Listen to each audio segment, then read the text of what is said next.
Sri Rama mantra, very powerful mantra. Sri Rama, Jaya Rama, Jaya Jaya Rama. The 13-syllable mantra known as Trayodasha Akshari or Taraka mantra. Sri Rama, Jaya Rama, Jaya Jaya Rama. 13 syllable. We normally add an Om at the beginning, the Bija mantra. So we chant it as Om Sri Rama Jaya Rama Jaya Jaya Rama. Om Sri Rama Jaya Rama Jaya Jaya Rama. Very powerful mantra. Parvati asks Shiva once, is there a simple way, a mantra, which gives the same benefit as chanting Vishnu Sahasranama? Ishvara says, yes, Sri Rama mantra that provides the same benefit as chanting 1000 names of Vishnu.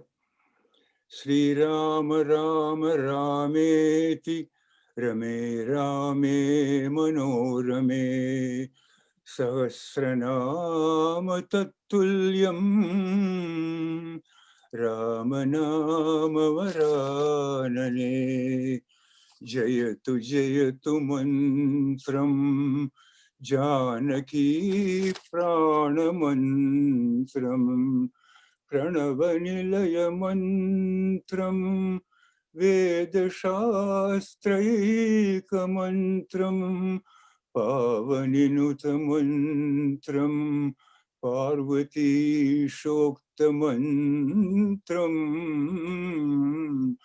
Raghupati Nijamantram Rama Rameti Mantram Brahmadya Kila Muni Pujita Siddha Mantram Daridya Dukkha Bhavaroga Vinasha Mantram Samsara Sagara Samutranayika Mantram Vyasana Bhujaga Sandashta Shantrana Mantram Sakalanupanishad Vakya Sampujya Mantram Vande Sri Rama Mantram Japatapa Satatam Janma Sapalya Mantram. Sri Rama Mantra, or God's holy name, is propitiated by Creator Brahma and venerable sages who are blessed with perfection. This mantra relieves one of the grief of poverty and destroys karma and birth and death cycle. The holy name of Rama takes the souls across the ocean of samsara. The divine nature restores health and peace to those who are bitten by the snake of worry. All the wisdom of the Upanishads glorifies and worships this transcendental name. Salutations to Sri Rama mantra, repeating and meditating on which one realizes the purpose of life and attains blessedness. Today, I'm going to talk about Sita Kalyana. We start our journey from Ayodhya and end up in Mithilanagar. Along the way, we make many stops. The tour guide is Sage Vishwamitra. He's going to tell us along the way many of the interesting things, historical things that we should know. And we learn something from those stories. Without stories, the discussion is not very interesting. So Dasharatha was the king of Koshala kingdom. Ayodhya was the capital city. Ayodhya means that which cannot be subdued by war. He was a noble king, very much wanted to have children in order that the solar dynasty may continue. So Sage Vashishta, his chief priest, advised him to invite Sage Rishyashringa to perform what is called Putra Kameshti Yajna, That is, if you want a desire to have children, putra kama, then you perform this yajna. And Sri Shringa, that's another interesting story. And he has two horns on his head. Why the two horns came, well, some other time we'll talk about Shringa. So Shringa then performed the yajna, and then a celestial being emerged from the fire and gave a bowl of payasam or a sweet gruel to the king. Sage Shringa asked the king, divide the payasam among your three wives. King Dasharatha gave one part to Kausalya, one part to Kaikeyi, and two parts to Sumitra. By God's grace, Kausalya gave birth to Rama, Kaikeyi to Bharata, and Sumitra to Lakshmana and Shatrughna. Rama means one who is beautiful in body, mind, and spirit. Bharata means the fulfillment. Lakshmana means of noble virtues. Shatrughna means the destroyer of demons or enemies.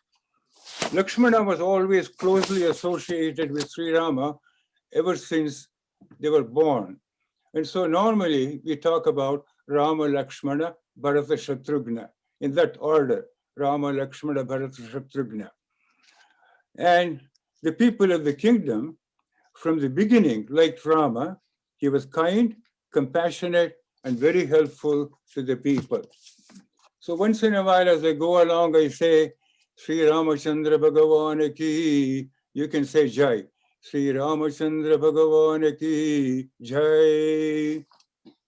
One day, Brahmarishi Vishwamitra came to Ayodhya and was greeted by Dasharatha. Vishwamitra asked Dasharatha for help in keeping the demons away from his yajna that he was going to perform in his hermitage called Siddhashrama. Siddhashrama means ashrama of success.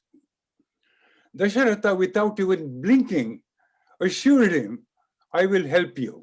I'll provide the necessary defense so that you can perform your yajna without any problems.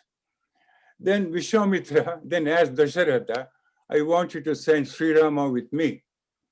Dasharatha was very upset. He was very sad. He was so close to Sri Rama. He liked him so much, loved him so much. He was only 16 years old. He says, Sage Vishwamitra, I will give you all my army. They will come and protect your yajna. Please do not ask for Sri Rama. Vishwamitra, of course, is very short-tempered sannyasi, guru. So he told Dasharatha, O king, you made a promise to help me. You did not attach any qualifications to your promise. It was a carte blanche promise. I want Sri Rama. Otherwise, I'm just going to leave from here. And everybody will remember you as the king who broke the promise. And the whole solar dynasty will be tainted by your transgression of not fulfilling the promise. So Vishwamitra starts walking away. Vasishta sensed the great danger in this, and he approached the king and told him, O king, you have to honor your word, because there's nothing more than honoring one's word. You cannot go back on it. You cannot renege on it. Therefore, please send Sri Rama. I can assure you that he will be safe. Vishwamitra will make sure that Sri Rama will be safe. Having been pacified by sage Vasishta, then Dasharatha says, all right, I agree to send Sri Rama, but I also need to send Lakshmana with him because the two are inseparable, and then they would protect Vishwamitra. Vishwamitra said, that's fine, send Lakshmana too. And so then they leave and agree to send. Then they leave Vishwamitra, Rama, Lakshmana, then started out their journey, and they crossed a river called Sarayu River into what looked like a desert. There was absolutely nothing there. It was very hot and very tiring to all. This did not appear to have any vegetation, any visible life. And sensing the difficulty of crossing the desert, Vishwamitra imparts two mantras to Rama and Lakshmana called Bala and Atibala. I don't want to recite the mantra, it's a very, very long mantra in the Gayatri meter, but suffice it to say, this mantra will overcome hunger, thirst, and sleep and tiredness. And so you will be able to withstand the rigors of passing through this desert. The night gave way to dawn. Rama and Lakshmana were asleep on a bed made out of grass and leaves. Vishwamitra said, Kausalya supraja Rama purva sandhya pravartate uttishta narashardura kartavyam daivamanikam. Rama, Kausalya has been blessed with your birth. Child, the morning has come. We have to perform certain pujas. O great among men, rise from your bed. This is a chant that's normally done in the temples. Kausalya supraja Rama purva sandhya pravartate uttishta shardula kartavyam daivamanikam uttishta govinda uttishta. It continues on. After the morning oblation, Rama wanted to know how the desert came into being. Why is it? This is such a big desert right after we crossed the Sarayu River. Vishwamitra then narrated the story. So here is the tour guide telling us about this desert. O Rama and Lakshmana, Tataka was the daughter of a yaksha, and she was very beautiful, and she was married to Sunda. And they had two children, Maricha and Subahu. Maricha and Subahu and Sunda gave a lot of trouble to Sage Agastya when he was performing the yajna. So they would pour water on the holy fire, they would throw dirt on the holy fire, they would just desecrate the whole holy place. Agastya got very angry at this destruction and cursed Sunda, who died subsequently because of the curse. Tataka, Maricha, and Subahu subsequently became very angry and went to war with Agastya. They too were cursed by Sage and they became Asuras. From Yakshas, they became Asuras. The sons left their mother to gather strength and more army to fight Sage Agastya. Tataka stayed back, angry, bitter, breathing fire and hatred. Hence, Vishwamitra said, this is a desert in the midst of a beautiful river. If your heart is filled with hate, the moral of the story is, Vishwamitra says, if your heart is filled with hate, there is no place for love in it. Where there is no love, there is no life. Even a little meanness can destroy the whole personality. If I may translate this to Bhagavad Gita, love is bhakti, life is karma. Where there is no love, there is no life. In the Bhagavad Gita language, it means where there is no bhakti, there is no karma yoga. So there is no karma yoga without bhakti.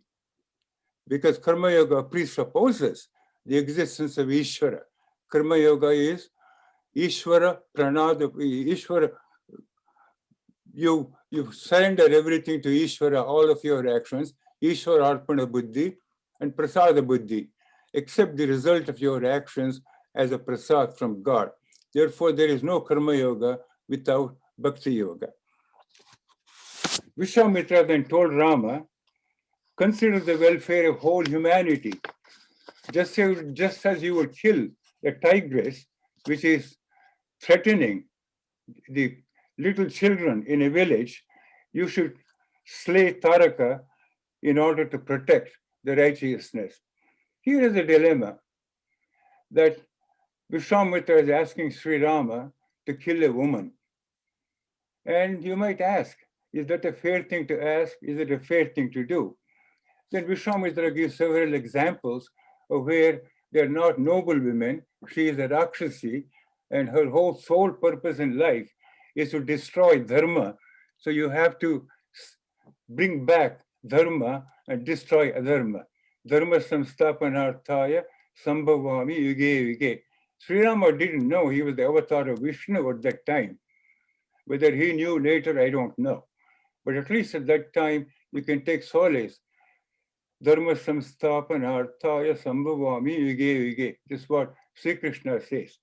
So then, in order to protect righteousness and listening to his guru, Sri Rama slew Tataka. There was great joy at this event, and the rishis could now perform the yajna without being bothered by Tataka. Vishwamitra then taught Rama and Lakshmana all the techniques of weaponry. Ghora Tataka Ghataka Rama Marichadini Pataka Rama Shuddha Brahma Parat Rama Rama Rama Jaya Sita Rama Rama Rama Jaya Sita Ram Rama Rama Jaya Sita Ram. This is from Shuddha Brahma Parat Rama, is from the condensed version of Ramayana. Is a abridged version of Ramayana. As they proceed to Siddhashrama, Vishwamitra related the story of Mahabali. Mahabali was the son of Virochana and a grandson of Prahalada. He was a great king. Once Lord Vishnu was in deep meditation. At that time, Bali thought he could conquer a lot of territory, and he conquered both earth and heavens. He then performed a great yajna, and he invited everybody to the yajna. Bali wanted to acquire more powers to himself. Fearing this, many great sages went to Lord Vishnu and implored him, please save us. Whenever dharma is threatened, Lord Vishnu says, I will set things right. Yada yada hi dharmasya ग्लानिर्भवति Bharat अभ्युत्थानम् अधर्मस्य तदात्मानं सृजाम्यहं परित्राणाय साधूनां विनाशाय च दुष्कृतां धर्म संस्थापनार्थाय संभवामि yuge yuge. That's what Krishna says in Bhagavad Gita. Vishnu then decided to take birth as Vamana. This is one of the avatars, Vamana avatar. In a Brahmin family, Vamana was a midget. He went to Bali when he was performing the rituals and asked for just one boon. Just give me one boon. Bali looked at Vamana and said, he is a midget. What can he ask for? Of course, I'll give him anything he wants. This is another time where you make a promise without thinking of all the consequences. The moral of the story is, before you make a promise, make sure you can fulfill the promise and make sure you can endure the consequences that you may not even know what they might be. So Bali granted the boon. Okay, ask for anything, I'll give it to you. Vamana then asked, give me the land covering 3 of my steps. Bali said, he's a midget, a small foot. In 3 steps, what can he conquer? Of course, go ahead and take it. With 1 foot, suddenly Bali grew into a huge figure. With 1 step, he conquered the entire earth. With another step, he covered the entire heavens. And then Vamana said, where am I going to put my 3rd step? Bali, being a very great king, knew that he could not overstep the promise that he had made. Therefore, he bows down to Vamana and says, put your foot on my head, your 3rd step on my head. Then, before all of this can happen, you have to bless this, consecrate with holy water. Then Bali had the priest, Shukracharya. He sensed something is going to happen, terrible is going to happen. Therefore, he went into the spout of the Kamandala in the form of a bee so that when they tried to pour the water would not come out. Then Bali recognized this, and Vamana recognized this. He took a blade of grass and pushed it through the spout of the Kamandala. And then that hit the eye of the bee. It became one eye. That's why it's called now one-eyed Shukracharya. Then the water started flowing and the boon was consummated, and Bali was pushed down into the nether world by the third step of Vamana. And then after that, Bali was blessed by all the sages, and then he remains one of the 7 immortals. He was given the title of an immortal. And the other 6 are Ashwathama, Balirvyasa, Hanuman, Vibhishanaha, Krupaha, Parashuramascha, Saptaite, Chiranjeevana. He's a Chiranjeevi. Perhaps you should add Markandeya also to this Chiranjeevi list and make it 8. Chiranjeevi means one who lives for a very long time. So Bali was given the title of Chiranjeevi from then on. Ashwathama Balirvyasa, Hanumanscha Vibhishanaha, Krupaha Parashuramascha, Saptaite Chiranjeevinaha. When there is opportunity, I will talk about Ashwathama, Bali, Vyasa, Hanuma, Vibhishana, Krupa, Parashurama, all the stories of these 7 Chiranjeevis. Bhavabandhana haravitatamate padodaka vitagatate patuvatu veshamanognana namo hari bhaktante paripalayamam ramasmaranam dhanyopayam nahi pashyamo bhavatarane Rama Hare Krishna Hare Tava Nama Vadhami Sadan Hare. This is from the stotra of the avatars.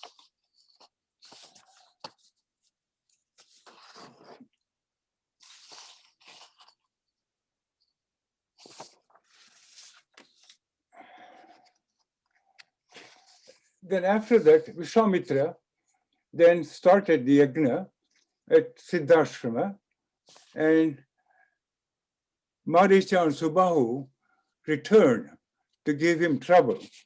And knowing that, Sri Rama and Lakshmana created a canopy of arrows to protect the Agnishala, and so to protect the fire, holy fire from this desecration, they created this huge canopy of arrows. Then Rama shot Agnayastra at Maricha. It tied him up and sent him deep into the sea. It was not meant for Maricha to die. He would show up later. And Subahu was killed by arrow of Rama. Then Vishwamitra could continue with his yajna into Siddhashrama. After the yajna, Vishwamitra proceeded to Mithilanagar. Mithilanagar is the capital city of Videha kingdom, where King Janaka was performing a great yajna. On their way, they arrived at a valley where the river Ganga was flowing.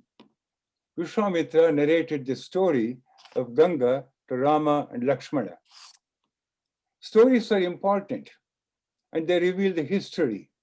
Not knowing the history is like walking through in illuminated halls of a museum or an art gallery with the eyes closed. So we need to pay attention to the history. King Sagara was a great ruler and once launched the great horse sacrifice. Indra, the celestial king, wanted to foil this great sacrifice. Because you perform this horse sacrifice, you accumulate a lot of powers. Indra did not want King Sagara to accumulate all of those powers. So he proceeded to steal the horse and hide it in a cave where sage Kapila was meditating. Sagara's sons went in search of the horse, because without the horse you cannot perform. Horse has to go from town to town without being challenged. And so they went in search of the horse. After searching for a long time, they found the horse hidden behind Kapila in this cave. So the sons became very angry and they immediately concluded that Kapila must have stolen the horse and hidden in the cave. So they began to torture him. Sage Kapila opened his eyes, and all his children were reduced to ashes. So all of Sagara's sons were reduced to ashes by Kapila's opening his eyes. Sagara then renounced the kingdom. It was taken over by his grandson. Sagara's great-grandson was Bhagiratha. Bhagiratha wanted the holy river Ganga to wash the ashes of his ancestors who had been reduced to ashes by Kapila. Therefore, they could attain heaven. Bhagiratha offers prayers to Brahma, and Brahma granted the wish that Ganga should descend from the heaven to wash the ashes. Then he warns Bhagiratha, you know, Ganga is a very powerful river. The earth will not be able to withstand the mighty force descending from heaven. Therefore, I want you to pray to Lord Shiva and ask his help in taming the river. So Bhagiratha started a long prayer to Lord Shiva, and Lord Shiva comes before him and offers him his help in taming the river. That the mighty force of the river was coming from the heaven, Lord Shiva tamed the ego-filled rage of the mighty Ganga by holding the torrent in his hair. Bhagiratha then looked at it and said, all the river has been stopped in Shiva's hair. It's not coming down. So again begged Lord Shiva, please let the river flow. Shiva then allowed the water to trickle down slowly from his hair. As the water started flowing, it washed the holy fire of a sage by name Sage Jakhnu. Jakhnu was very upset that this water was flowing over his yajna. Therefore, he drank the whole river in the palm of his hand. So there was no river was not flowing anymore. Bhagiratha again went into a trance and begged Jakhnu, please release the holy waters so that it can wash the ashes of my ancestors. And Janu then let the stream come out of his ear. This is the river Ganga, Vishwamitra tells them. It is also known as Bhagirathi, also known as Jaknevi. Jaknevi means daughter of Jaknu. As Vishwamitra on part, see, the message in this is the following. Bhagiratha wanted Ganga river to come and wash the ashes of his ancestors. And he had to pray and pray and pray, first to Lord Vishnu, then to Lord Shiva, then to say Jaknu. The moral of the story is, if you have faith in what you do and you persist without giving up, success will come to you. Persistence with faith means success. So we should not give up. First of all, we should have faith in God. And if your mission is holy, if your mission is dharmic, if you have faith in God, you may find some obstacles on the way, but in the end, you'll definitely succeed. Because God will not let down his devotees. My devotees will never perish. Lord Krishna says in chapter 9, Name Bhakta Pranashyati. So if you have faith in God and continue to pursue whatever you're doing, ultimately you will succeed with persistence. This is what Vishwamitra was telling Rama and Lakshmana. Don't give up too easily. As Vishwamitra and party approached the outskirts of Mithila, Rama's foot brushed past a stone. At that instant, a beautiful woman by name Ahalya emerged from the stone and bowed down to Rama. Astonished at this sight, Rama looked at Vishwamitra and said, what's going on here? Vishwamitra then narrated the story of Ahalya. Ahalya was the creation of Brahma himself. She grew up in the ashrama of sage Gautama. Ultimately, she married Gautama. at the suggestion of Brahma. Ahalya was very beautiful, and this fact did not go unnoticed by Indra. Indra was infatuated by her beauty. Therefore, he wanted to be intimate with her. When once Gautama was gone to the river for the morning bath and pujas, Indra assumes the form of Gautama, enters the ashram, and had intimate relationship with Ahalya. When Gautama returned from the river, he immediately discovered Indra's mischief and then cursed Indra to have 1,000 eyes. And therefore Indra had 1,000 eyes and he hid in shame. He then cursed Ahalya to turn into an unfeeling stone. He also said, when Rama's feet touched the stone, the curse would be removed. Gautama eventually forgave Indra. The moral of the story is this: Ahalya represents our pure consciousness. Due to ego and sinful propensities, our heart becomes like a rock in which the pure consciousness remains unmanifested. It takes a long time to realize this pure consciousness. It is through austerity and meditation we invoke Sri Rama, and the touch of his grace frees this bound consciousness, and we are restored to our pristine purity. Ahalya is one of the Panchakanyas. Srimad Ayodhya, Srimad Aholya Dharaka Rama, Rama Rama Jaya Sita Rama, Gautama Muni Sampujita Rama, Rama Rama Jaya Sita Rama. Ahalya is one of the Panchakanyas. Ahalya is Draupadi Sita, Tara Mandodari Tata, Panchakanya Smare Nityam, Mahapachakanashakam. Women chant this in the mornings. Ahalya, Draupadi Sita, Tara Mandodari. When the time comes, I'll tell you stories of all the 5 Panchakanyas, very interesting stories. Meanwhile, in Mithila, King Janaka was busy planning the wedding of his daughter Sita. There was a condition to be met in order to be eligible to marry her. There were kings from all over who had come there for the hand of Sita.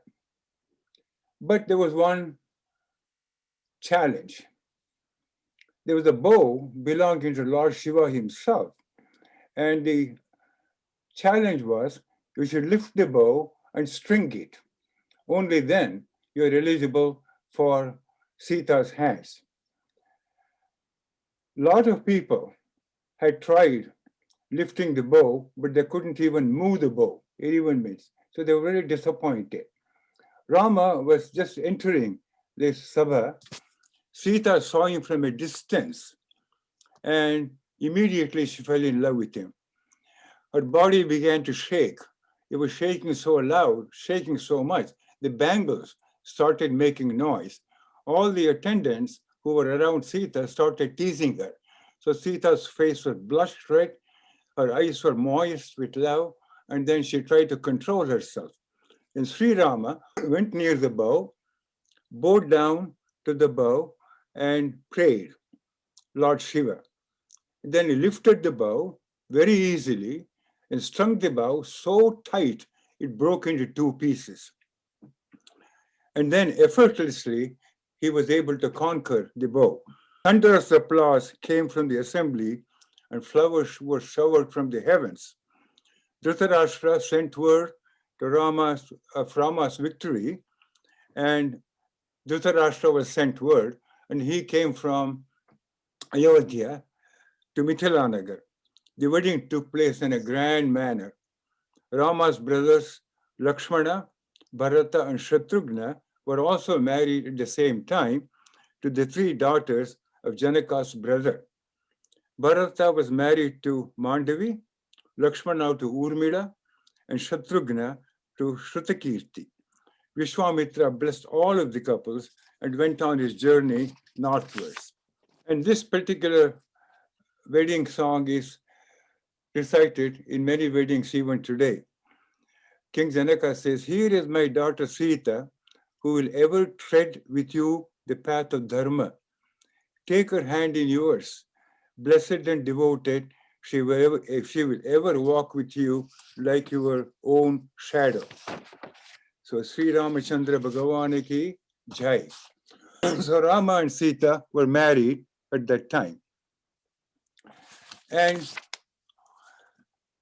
a couple of things we notice in the story, that is, people make promises, and then if they don't keep the promise, the consequences are very bad. If they do keep the promise, the consequences are unknown. But you have to bear in mind that when you make a promise, you should keep it. So before you promise, think through, at least for a little while, and then make your promise. Don't be in a big hurry. Promises made, promises kept. There are a number of stories about this. The story of Bali, for example, King Shibi is an example of promises made and promises kept. This is from Mahabharata, Vanaparva, Markandeya's discourse. Markandeya was a great sage, probably one of the Saptarshis, one of the Chiranjeevis too. So he goes to the forest where the Pandavas were in Vanavasa, and he narrates a number of stories and discourses to Yudhishthira. This is one of them. Once Indra and Agni decided to test King Shibi. Shibi was a great king, liked by everybody. So Agni took the form of a pigeon and Indra the form of a hawk. The hawk began chasing the pigeon. The pigeon was flying desperately to escape from the hawk and ended up in Shibi's palace and landed on his lap. The pigeon said, "O king, I am here to save my life from the hawk. I am asking you to protect me from the hawk. I was a learned sage in the past and am now in the body of a pigeon. It is improper to give away a learned Brahmin as alms. So please save me." Soon after, the hawk flew and asked the king, "Give the pigeon to me. That is my food. I've been chasing that food for a long time and I'm hungry, I'm tired, I want that food." The king said, "It is not dharma to give up on one who has begged for his protection, and I have agreed to protect the pigeon. Therefore, instead of the pigeon, I'll give you all the meat you want from my kitchen. Go to my kitchen and select all the meat you want, fresh, tasty meat." The hawk said, "I am not interested in any other meat. I want this pigeon because this is my food and I want only the pigeon."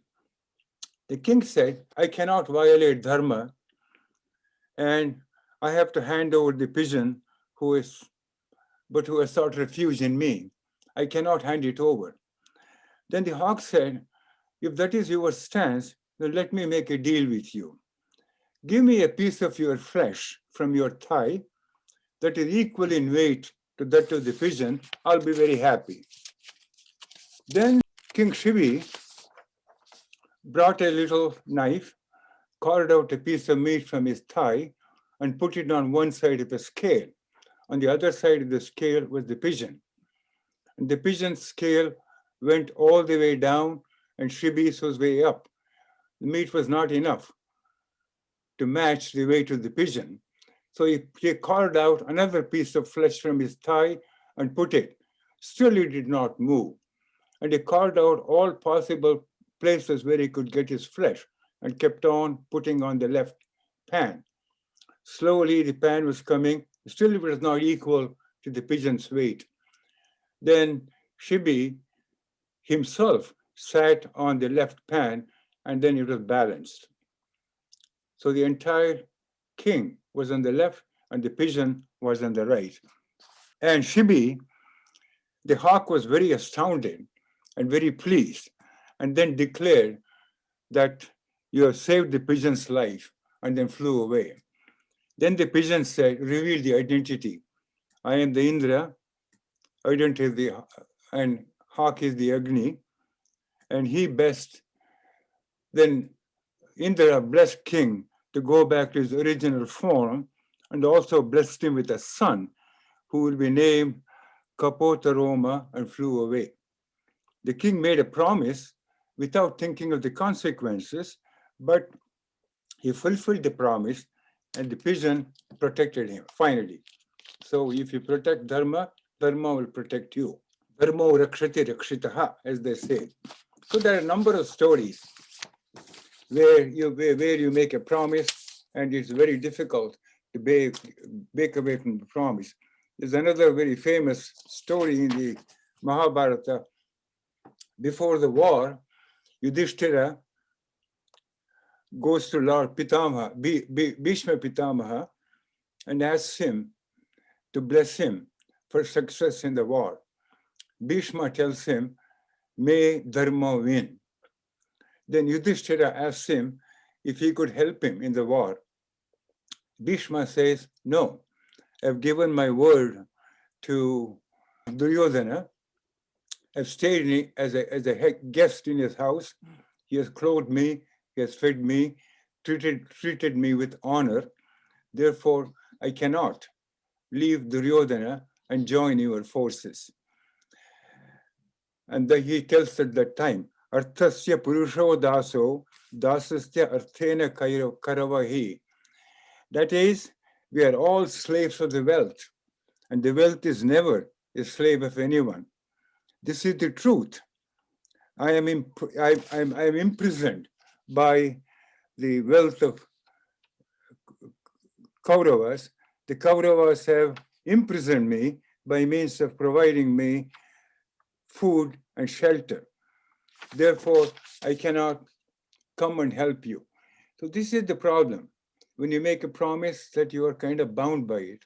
So this Sita's story, wedding story, teaches us a number of historical things as well as a few other things too. Hopefully, we learn something from this. And there are a number of other stories from Mahabharata that I might want to discuss if the opportunity arises. Also, I might want to discuss many of the sayings that Dr. Sane started with Saint Yaneshwar. There are many other saints like Purandaradasa, Kanakadasa, Eknath, Narsi Bhagat, Janabai, Choka Mela, Kabir Das, Tulsi Das, Mirabai, Damaji, Eknath, Tukaram, so many of the saints. So I may be able to pick one or two and then discuss them when the time comes. The question that I have is, you mentioned in context of Ahilya, Indra was given 1,000 eyes, you said, whereas Ahilya was turned into stone. So I know about the Ahilya turning into stone. What is the significance of that Indra getting 1,000 eyes, and that too as curse from Gautam Rishi? Yeah, I don't know the background of why 1,000 eyes. He just disfigured him. Indra was so proud of himself, he disfigured him. And with two eyes, then he goes under into a lake and hides in the lake because he does not want to come out. And when all the celestials began to wonder what happened to Indra, very easy, and they found out, ultimately, Gautama himself pardons him and he comes back. He learns his lesson. He learns his lesson. Did he stop doing that? Can't say. Because there's many other stories of Indra where he does plenty of mischief. Thank you.